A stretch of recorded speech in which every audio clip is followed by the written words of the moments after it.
everybody. My name is Greg Crable, and here's one of my ongoing thoughts about the publishing industry. I wanted to call this LinkedIn is Destroying Publishing. That's obviously a bit of an overstatement because publishing has been having trouble since before LinkedIn even existed. But let me explain what I mean by that concept. First, imagine a software engineer who won't tell anybody about the security vulnerability in the operating system because he doesn't know how to patch it yet. Or imagine the epidemiologist who won't tell you that there is an increase in teen suicide because he doesn't know what's causing it or how to stop it. Now, you can't have that kind of a mentality, right? You can't say, I'm not going to tell you the problem until I have a solution. But that's precisely what a lot of businesses do. That's what LinkedIn does, and that's what publishing tends to do. Warnings themselves are valuable because they recruit other minds to the problem. The epidemiologist who notices the teen suicide problem doesn't have the skills to figure out what's going on and what's causing it, right? Bill Withers had a song, Lean on Me When You're Not Strong, right? The idea is that we all need one another's help at different times. I might have a problem you can solve, you might have a problem that I can solve. But LinkedIn says, here's 5 bullet points to solve a problem you didn't know you had.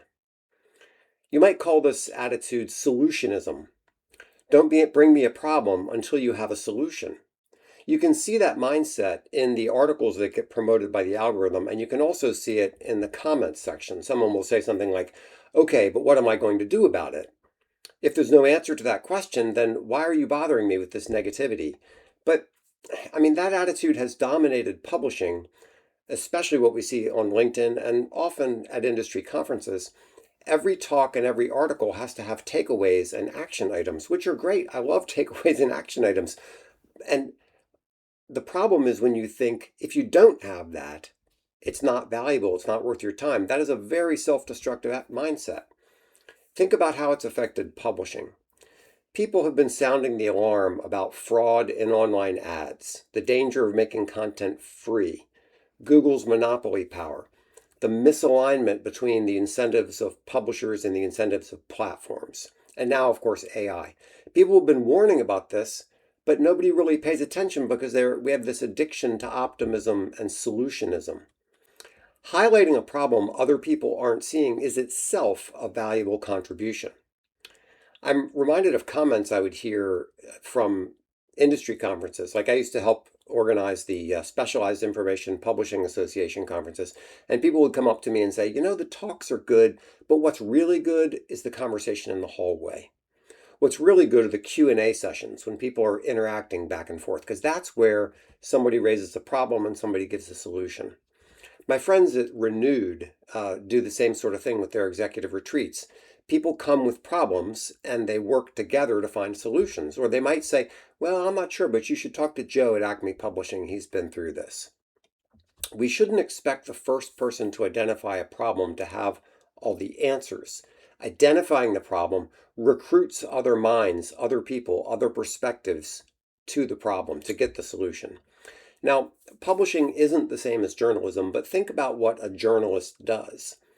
The journalist exposes a problem. They don't have a solution.